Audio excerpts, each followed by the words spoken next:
Welcome everybody to this week's episode of Paleo Talks. We're coming to you from East Tennessee State University, the Center of Excellence in Paleontology in Johnson City, Tennessee. And we have this ongoing series. What episode are we at now, David? This is 7. Episode 7. And so we've been doing this every week since we started working from home, basically. So that kind of tells us we've been here a while. This week we have a special guest, somebody who I've worked with for quite some time, Dr. Larisa DeSantis. She's at Vanderbilt University. And if you haven't tuned in before, the way these work is basically I will ask some questions, and then we will have a time frame where the audience can ask some questions. And I forgot to introduce you, David, but I guess I'll tell them who I am also. I'm Blaine Schubert, Dr. Blaine Schubert here at ETSU. I'm the director of the Center of Excellence in Paleontology, and I'm also a professor in the Department of Geosciences here. David Moscato is the co-host, and I'll let him introduce himself. Sure, thanks, Blaine. I'm David Moscato. I'm a paleontologist at the Gray Fossil Site at ETSU as well, and I'm also the Gray Fossil Site Science Communicator, and I'm the guy in the chair for these presentations. So I will be moderating, making sure the camera faces where it's supposed to go, and then about halfway through this presentation, so in about 15-20 minutes, when we open it up for audience questions, I'll be keeping an eye on the Q&A. So if you have questions, when we get to the question part, scroll down to the bottom of your Zoom screen and click on the Q&A tab and send in your questions for us to answer. Perfect. Thank you, David. So let's turn it over to Larisa now. David, if you'll show Larisa. And again, she's coming to us from her home in Franklin area. Yes, so I'm in Tennessee as well, and we're representing the Nashville Predators today. So I have my little Predators logo and a fun example of what we'll be talking about, which is a saber-toothed cat here. Awesome. And I'm a paleontologist at Vanderbilt University, and I've had the great pleasure of working with folks at the Gray Fossil Site since I was a PhD student. And so I remember visiting the site when Wally would sort of say, okay, the elevator is going to go here, and we're going to actually have a museum here. And so it's been really fun to actually see it all come together, and it's been really wonderful to maintain a relationship with ETSU where we can bring students out to the field, and also students can benefit from our lab resources at Vanderbilt. So it's been a really fun relationship and partnership with ETSU. And I did my whole dissertation on tapirs. So, you know, of course, I'm going to love the Gray Fossil Site. Fantastic. And yeah, I recall meeting you at the Gray Fossil Site, and eventually you talking me into doing microwear and sort of teaching microwear. You're already doing isotopes and some other things, and you twisted my arm, and we started doing microwear together. Yes, yep, absolutely. So mainly I was looking at isotopes and realized that through, you know, we had different questions that came up where microwear was really going to get at the answer. And actually, you're really responsible for my work at Brea. So I grew up in LA going to the Brea tar pits, and also Chris Shaw played a role as well. I remember sitting next to him on an airplane coming back from SVP one year, and he says, well, next time, you know, you're in LA, let me know and I'll show you and your family around the tar pits. And I took him up on it. And then I got to thinking, you know, wait, this is an amazing site. And everything I was looking at mammalian responses to climate change, primarily in Florida at the time. But I was really interested in the tar pits. And it was actually you, Blaine, who said, oh yeah, let's look at some of the saber-toothed cats. And but you know, we really got to look at the modern animals first, and let's learn this new method, because microwear had just started to change over from counting pits and scratches, which I don't know that I would have signed up for if that was the way we were going to do it, to sort of the new 3D method. And so we actually kind of learned together the new method, which was really fun. And a lot of this is obviously collaboration with you. So yeah, I remember Wally and I came out and stayed with you all. You invited us to stay with you in LA while we were doing some other work at Brea. And I remember mentioning it to you, you know, maybe you should start working on Brea with us and some of these projects. And you gave me that look of, wow, I'm already doing way too many projects. But I think before I left, you were already thinking about it very seriously. Yep.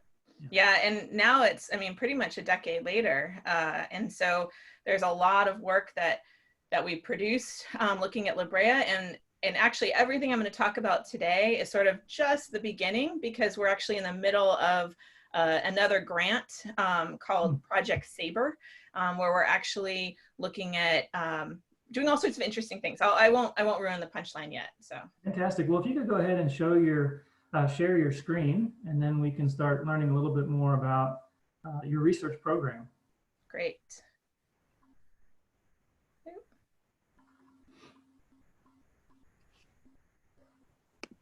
There we go.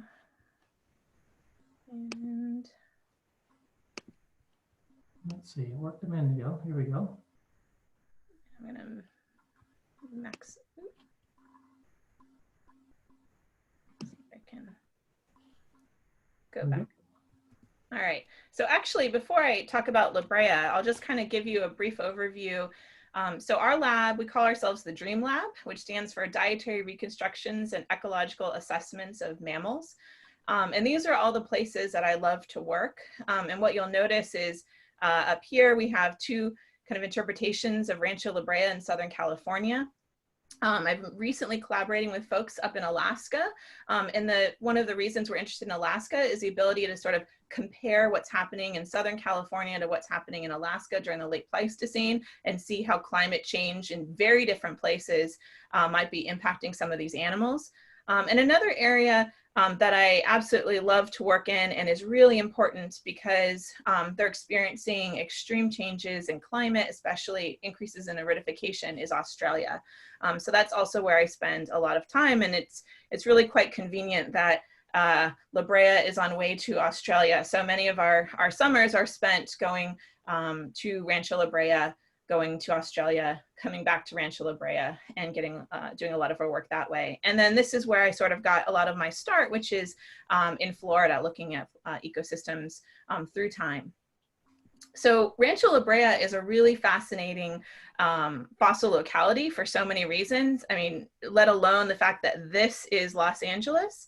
And the La Brea tar pits are literally located smack dab in the middle of the city in the Hancock Park area. And what's pretty amazing is they still have this sort of asphalt or tarish substance that's coming up, and you'll even see soccer practice going on, and little cones here and there where the tar is literally still coming up. And it's amazingly rich locality and has lots and lots of fossils. This is really quite fun. There's a project called Project 23. They literally have these boxes. They had to build a parking garage for the art museum, and basically put parts of the site in these boxes, and have slowly been excavating them, which is pretty remarkable. And here you can just see the sheer abundance of fossils at the site. It's been studied for over 100 years and excavated for over 100 years. And the reason why it's so remarkable is, unlike sort of a normal fossil locality where you would get, a fair number of herbivores and you would get less carnivores, less meat-eating animals, here at La Brea, you actually get the opposite. And that's because the herbivores essentially get stuck in the tar. And whether it's decaying carcass or they're, moaning and groaning or whatever is the cause, it's attracting carnivores. And then the carnivores are subsequently getting stuck. And so you actually get a higher abundance of carnivores. And as you know, carnivores are very rare in most assemblages, right? The chance of you seeing a mountain lion or a coyote in Tennessee is much lower than a deer, for example. And that's the same for fossil localities. But at La Brea, we get a huge number of carnivores, which we normally wouldn't be able to study in those sort of numbers. But we also get all the herbivores. So we can actually study both. And what I'm really interested in is these mammalian communities and how they're responding to one another. So unlike most paleontologists who get a lot of information from the morphology or the size and the shape of the skull and the bones, I actually study what are called sort of proxy tools and things like stable isotopes and dental microwear. So stable isotopes, we basically can either cut little sections out of the bone or drill into the teeth, and we can get an idea of what the animal ate. So everything you eat is incorporated into your tissues. And you know, the great thing, especially about teeth, is that those teeth are preserved for thousands of years in the case of La Brea, but also millions of years in the case of other fossil localities. And we can get an idea of what these animals were sort of eating in the past. The same thing with dental microwear. We can actually get at sort of the textural properties of the foods that these animals were consuming. And in the case of carnivores, this sort of breaks down to flesh and bone in many cases. And so this is just kind of how we do that. And so this is sort of, you know, molding the teeth, and this is completely non-destructive. And yes, this is, I think this is your dispenser, Blaine. This is one of our first trips there. I think you even took that picture. Yeah, I was gonna say, I think you took these images. And then this is not from La Brea, but this is just an example of how we drill the teeth. And so this is a fossil camel from Florida. But you can see we take a little tiny small amount of material, and then we can actually get the isotopes from that. And these are all maybe you'll get to this, but how do using these different techniques allow you to say more than if you were just using one technique? So it's really important that we use both techniques. In the case of herbivores, getting at the microwear tells us typically whether it's browse, so leaves, or grass. And looking at the isotopes tells us the isotopic sort of source of that vegetation. Is it C3 or is it C4? So in places, especially like Australia, where you have C4 shrubs and C3 shrubs and C3 and C4 grasses, you actually need both tools to be able to sort of pull these things apart. And that's actually how I also got started in microwear, is just by sheer necessity. And the kangaroo project we worked together on was, you know, we have a C3 and a C4 signal, but what is it? Is it shrubs or is it grass? And in carnivores, it actually gives us two very different pieces of the information. The isotopes tell us sort of the types of prey they were eating. So the foraging environment of those prey. So were they eating in more open grasslands or more closed environments? Or in the case of microwear, it tells us the degree of sort of flesh versus bone that they might have been eating in many cases. And so a lot of this work is, as you know, was sort of motivated by some earlier studies that came out, which noticed something really interesting, which is that a lot of the animals from La Brea had a high percentage of broken teeth. So things like the American lion, for example, had, you know, over a third of it, or about a third of its teeth were broken. Things like saber-toothed cats were a little bit less, about 10%, but this was all higher than sort of modern African or North American carnivores, which are somewhere in the range of about 5 to 10%. And so this led to the idea that things were different in some regard, and this was interpreted as meaning that these animals were sort of desperately scavenging on carcasses that may have resulted from competing with humans for prey. And so this is what kind of motivated some of our initial work, is trying to actually test this idea. And so this is your study, Blaine. So we did this, one of those first studies, and before you can even study the fossils, you have to study the modern, as you know. And so we wanted to make sure this worked. So do cheetahs, which we know sort of eat primarily flesh and avoid bone, show a different microwear pattern than, say, hyenas, which we know are actively sort of crunching bone and processing bone?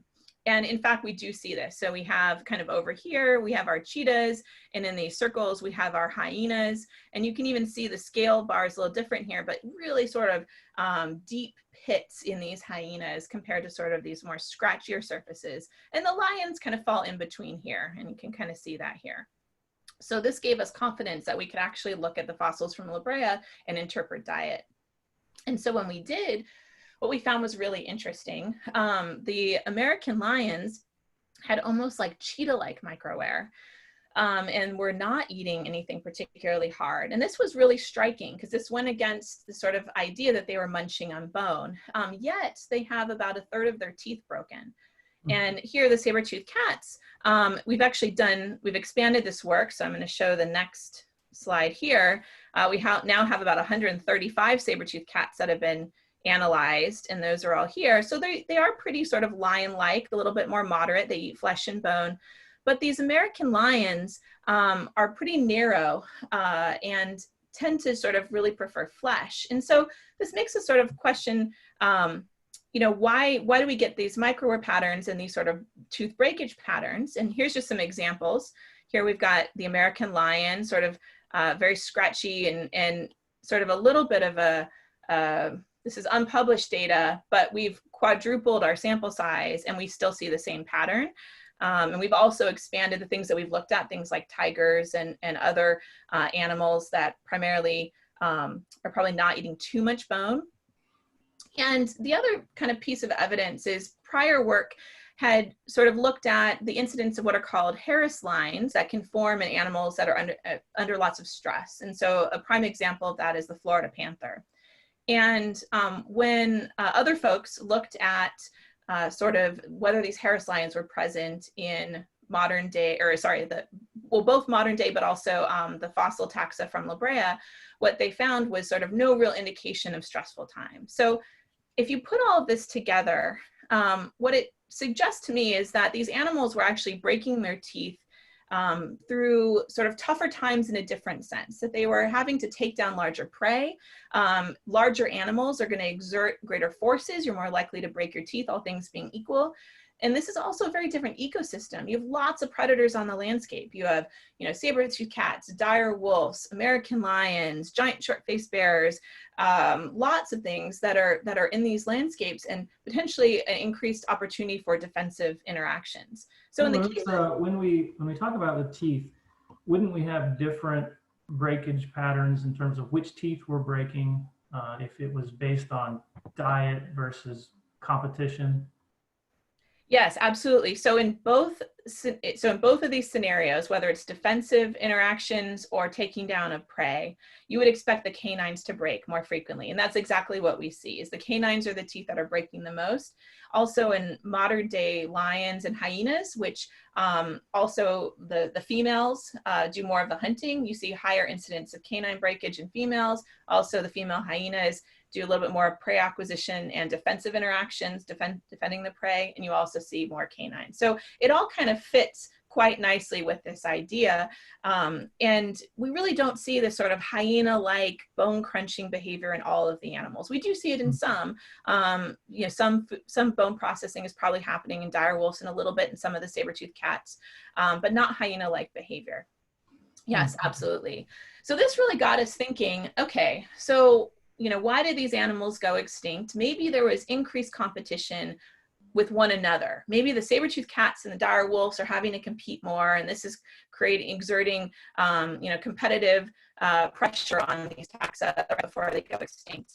And this was based on the idea that their isotopes from bone overlap. So this is a study from Coltrane and authors, which show that there's a high degree of overlap between American lions, saber-toothed cats, and also dire wolves. But what was really eye-opening is when we actually looked at the tooth enamel, we found a very different pattern. And that pattern is that the saber-toothed cats are here, the dire wolves are here, we've got coyotes here, cougars, and American lions, but you see quite a distinction between sort of the cats and dire wolves in particular. And so that led us to sort of interpret that the dire wolves are eating things from more open ecosystems, so prey that are eating vegetation that might include more C4 grasses, for example, whereas things like saber-toothed cats and American lions are eating prey that are mainly sort of foraging in forested environments, things like deer, maybe some of the camels, the tapirs, for example. And so it's really changed our interpretation of Brea. And this is just one more kind of through time, use of the different sort of herbivores, right? So we have bison here, horses, and camels. And you can see that there's direct overlap of the dire wolves and the bison in many cases. But there's almost no overlap between the bison and the saber-toothed cats. And so this really kind of changes the sort of predator-prey relationship. So this image, which is absolutely gorgeous, may not actually be what's happening. The saber-toothed cats may not have been taking down the bison. This is just something that we found out, recently. We thought that this might have been the case. Also, their morphology suggests that they might have been more of these ambush predators as opposed to sort of chasing down these prey in open systems. And so because of this new data, Mauricio Anton graciously agreed to do a sort of a new vision. He hasn't named it. I'd like to call it sort of the new vision of Brea. And this is really what I think is going on based on the data we're getting from the isotopes in particular, which is the dire wolves here kind of chasing down these bison, the saber-toothed cats. I had to put a tapir in there. It's a possible prey source. They're not hugely abundant, but this is a very possible prey item. And that they're sort of, eating something that's from a more forested environment. These are eating things from more open. And the coyote is sort of in between. We tend to see that the coyotes kind of switch back and forth and do both. And so this is really what I think, what was going on at La Brea. Wow, I love that image. That's really incredible. It is time for us to start getting questions from the audience, and it looks like we already have a few that are coming in. And so Larisa, you can go to specific slides if you want to as people are asking questions. Perfect. David, you want to start? Sure thing. So I'm going to go ahead and start with a question here from, and before I start with the question, I should say, as a reminder for everybody here, if you want to ask a question, scroll down to the bottom of your Zoom screen. There is a little Q&A tab. We have a whole lot of people. And in fact, I do want to also make a note that you'll all be very happy to hear that this is officially our most attended Paleo Talks. All right. So we just barely beat Chris's attendance. So sorry for that, Chris. So our first question is from Barbara, who asks, were there in fact dire wolves in the Americas? I was thinking they were more of a European or Asian species. Yes, so dire wolves were abundant in North America.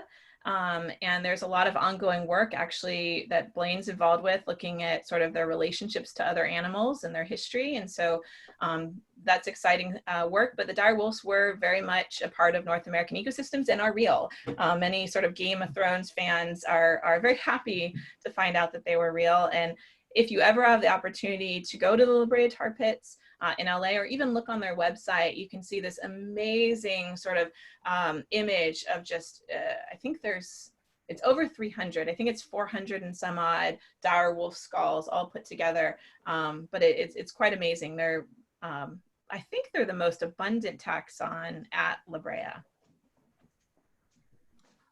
We have one from Grant Boardman. He's one of our past master students, then went on to get his PhD in Nebraska. Grant asks, what sort of 3D surface differences do you see between dire wolves and Smilodon? So that's a great question. I can kind of show you, I'm going to skip ahead a little bit, but here, so here we have our dire wolf microwear. And here are wolves, and here are coyotes. And so this is looking at the canids. So we often will just compare the felids to one another and the canids to one another because we're looking at different teeth in each of these animals. But what this suggests is that they are eating some, there's some bone processing, there's some flesh, they're kind of doing all the above. There's potentially more Catholic in their sort of diets than some of the other canids, what's really surprising, and I'm going to kind of show you this real quick, are the coyotes. So the coyotes at Rancho La Brea are not eating anything particularly hard, but check this out. This is coyotes from the Pleistocene pits. This is from a Holocene pit, pit 10, and this is the modern. And the dark red are from Southern California in Santa Barbara area. And so we see a shift in the coyotes, and another way of looking at it is here. So the dire wolves are all here in pluses, and the coyotes in these red circles, and then you see the extinction event, and they tend to sort of expand out. And Julie Meachin has also done some work looking at how coyotes have reduced in body size and sort of changed kind of their behavior. And so putting this all together, what may really be happening is they're able to survive because they're able to become more opportunistic. But unlike cougars are opportunistic during the Pleistocene, right? So they actually have microwear. I'm not sure if I put it in here or not, maybe not. But they actually have microwear that includes some harder object feeding. And we know that cougars are really sort of, can do a variety of things today. They can eat armadillos to guanacos and change their prey. So cougars might have survived because they were opportunistic in the Pleistocene and sort of persisted. And you could also effectively kind of hunt rabbits and things like that. I always like to joke, I'd like to see a saber-toothed cat take down a rabbit, right? It's probably going to be less effective. In the case of the dire wolves, it may also have been, you take out all of the large prey from the ecosystem for whatever the cause, whether it's climate or humans or some combination, and they're going to have a hard time adapting. The coyotes seem to both change in body size and shift to become more opportunistic, eating a variety of things. It can include more scavenging. In the case of coyotes, it may also include more terrestrial kinds of foods, fruits or, seeds or various other things. And so, what's really kind of interesting about the coyotes in relation to the dire wolves is that their opportunistic nature isn't something that they've always had. It's really probably a consequence of the megafaunal extinction. And this is really important when we think about conservation. So when we model how animals will respond to climate change, we make the assumption that what an animal does today, an animal will do tomorrow. And in the case of the coyotes, they actually fundamentally changed what they did because of large animal extinctions. And so this is sort of a really important thing to kind of remember when thinking about sort of modern conservation and species distribution modeling and whatnot. But that's a long way saying dire wolves basically probably ate flesh and bone. And the coyotes are kind of the star of the story in that they were able to survive. And what they do today was really a product of this extinction event. All right, we have a question. We have a lot of questions, so we are going to try to get through as many of these as we can in our time. I'm going to ask this one from Melissa, our friend Melissa, who asks, what does Uh-oh. You're on mute on my end. There we go. Okay, I'm back. Can you hear me? Yep. All right. Sorry about that. Melissa was asking, what does La Brea tell us about the future of generalist versus specialist species?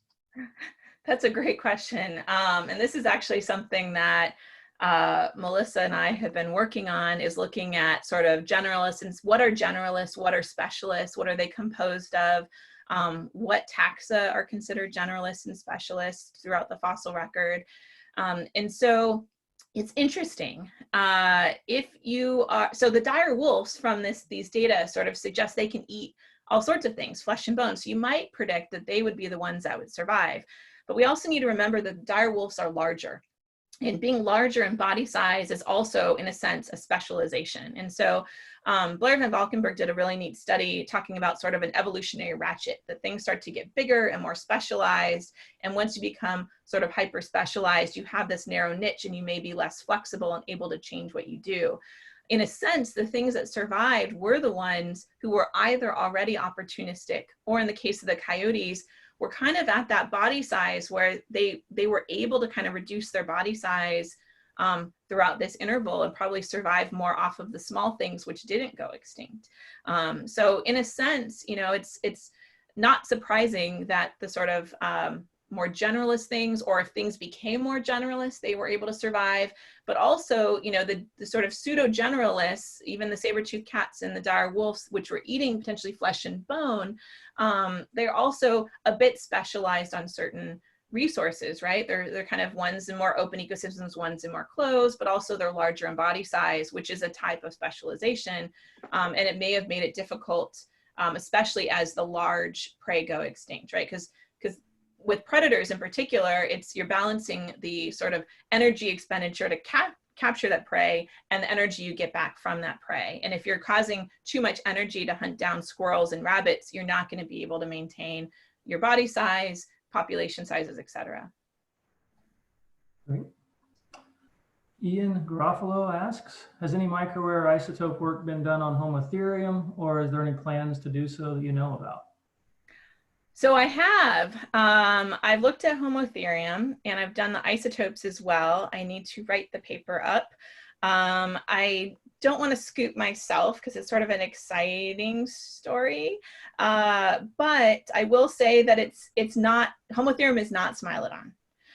So we can't necessarily generalize that this is what all cats were doing, even though American lions and saber-toothed cats eat things within forested environments. We even see that between those two, they're doing very different things in their microwear. So, you know, likely the American lions are sort of solitary, taking down prey, damaging their teeth, but eating mainly the flesh of these animals. Saber-toothed cats might have been, and we think were social in some regard. And we've actually got exciting evidence to potentially suggest that these saber-toothed cats were maybe even compassionate cats and helping each other. And that's actually the subject of a Curiosity Stream documentary called Saber-Tooth Brawl. It's actually in both English and Spanish. So if you have an interest in that, you can check that out.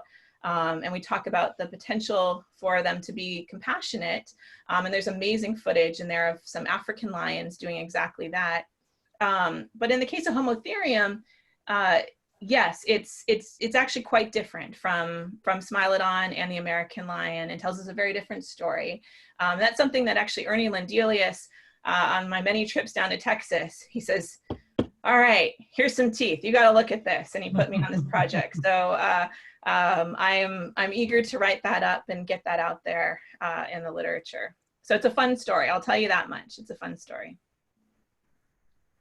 Very cool. I think we have time for one or two more. So we've got a question that is, your work suggests Smilodon hunted in forested environments at Rancho La Brea, but what about Smilodon that lived in places we think were open with little plant cover like the Mojave Desert, Great Basin, and Great Plains? Yeah, that's an absolutely great question. So I don't have data from those other areas. There is data published by Matt Cohn where he looked at saber-tooth cats, a different species, Gracilis, I believe, although I'm pretty sure it was Gracilis, in South Carolina, and found that they were eating in more sort of open woody environments. And then we also looked at Smilodon gracilis in Florida. And what we actually found there was pretty interesting. We looked at two different sites. One was a site called Inglis, which we think was more forested. It's almost all browsers found at that locality. There's literally 2 horse teeth that we were able to examine, but very few horses. Horses are in the minority. And then there's another site called Lyce, and this is also in Florida. And there's a mixture of things. You've got mammoths and mastodons. You've got gomphotheres, which are eating from open ecosystems, lots of horses. You have lots of open things, lots of things in the middle that are mixed feeding, various camelids and peccaries, and then a lot of browsers. So it's really rich sort of ecosystem with all these different sort of niches. And what we find when you compare Smilodon gracilis from Inglis to Lyce is that you actually see that at Inglis, Canis edwardi, a different wolf, Canis edwardi and Smilodon gracilis were kind of eating from whatever was in that population. There was really no difference between them. But as soon as the environment opened up, you then started to see partitioning between what the two were doing. So one was definitely picking things off in more of the forested environments and the other was in the more open. So we tend to see a preference for forest dwelling prey. It doesn't mean that they exclusively ate forest dwelling prey. In fact, our Bayesian mixing models, which take into consideration various probabilities, suggest that maybe there was some open consuming animals as well, but they were definitely in most of the places that we've studied so far. They tend to prefer things from forest environments, but we have not studied yet when they've occurred in these really open or very different environments, and they could be doing something very different there, absolutely. So I just want to plug one thing real quick, which I mentioned at the very beginning, is all of this work that we've done is really like a decade's worth of work, lots of collaborators, and it's really exciting. And I don't want to diminish my own work, but I'll say that the even more exciting stuff is coming in the next few years. And we were funded by NSF, this big project, we call it Project Sabre, which stands for Stable Isotopes, Anatomy, Behavior, Ecology, and Radiometric Dating. And that's exactly what we're doing. We're basically taking a jaw in most cases. We're getting the morphology from the jaw, so different measurements about its size and shape. We're actually getting bone collagen. We're looking at the carbon and the nitrogen from the bone, the carbon and the oxygen from the enamel, the microwear from the enamel, and we're getting a radiometric date as well. Getting radiometric dates is very expensive, and so this was only possible with National Science Foundation funding. And so now we're going to have about 400 specimens spanning what we call the big five. So all of these taxa on this logo. I'm very proud I designed the logo myself. I have zero artistic ability, but I can cut and paste. So here's our logo. And this is saber-toothed cat, one of the big taxa, the dire wolf, horse, bison, and coyotes. And so we're actually looking at, you know, better sort of actually getting precise dates on all of these different taxa. So we can say at this time, the morphology was X, and as climate changed, we can get climate data because we know what age the fossil specimen is. We can see its response. We know when sort of humans kind of come into the landscape, and we can look at all of these effects, climate, human arrival, et cetera, on the morphology, the diet, et cetera, of these animals in a way that we could never do it before. And you know, the amazing thing about La Brea is the richness of the fossils. The downside of La Brea is that they're all mixed together in these tar seeps. And while, you know, here you can see kind of there's a pit distribution, you know, very few things might be really old and younger, and most things might come in with a certain age range. You can get sort of a lot of variance. So being able to precisely date them is really important. So this is an exciting project, and I just want to show all of the PIs on that project, which are noted here. Wonderful, wonderful. I think this is actually a perfect place for us to stop on the recording part of today. Thank you, Larisa, for being with us. Absolutely. And if anyone is ever interested in our lab and what we do, feel free to reach out to me. You can look at the Vanderbilt website. And just before we go, thank you to everyone, including you know, folks at La Brea, Vanderbilt, NSF, et cetera. Here's our Dream Lab and our Dream Lab logo. This sort of stands for the isotopes. This is the microwear in the gut, and the kangaroos for a lot of the work we do in Australia. So if anyone's interested, feel free to follow up with me offline via email or whatnot. And thank you to all of you for doing this. And this is really wonderful. And so just to remind everybody though, we do have a lot of questions left. And so we're going to stop the recording and we're going to continue answering some of these questions. We'll tag team some of these questions together. Thanks again, everybody. And thanks so much, Larisa. Thank you.